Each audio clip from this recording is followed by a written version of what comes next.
आज ये सर क्या लेके जाते हैं बताता हूँ। तो नमस्कार बंधुरा, आज रहते हैं बच्चों की छुट्टी और हम लोग एग्ज़ाम गैप रहता है तो जिसमें हम लोग कॉपी चेक करने के लिए स्कूल जाते हैं। तो फिर वापस आज मैं और सारे टीचर स्कूल जाते हैं और स्कूल जाके सबसे पहले कॉपी चेक करने पे लग जाते हैं। और कुछ कॉपियाँ तो बहुत अच्छी होती है जिनको चेक करने में कोई दिक्कत नहीं होती, लेकिन कुछ कॉपियों में बच्चों ने इतना अजीब अजीब तरीके से लिखा रहता है तो उनको चेक करने में बहुत टाइम लगता है।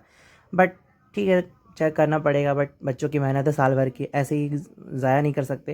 इसके बाद फिर ये हमारे सर पता नहीं ये स्केलेटन क्यों लेके जा रहा है, तो बस इसको सुन के मुझे बस एक गाना याद आता है। चल तेरे इश्क में पड़ जाते हैं।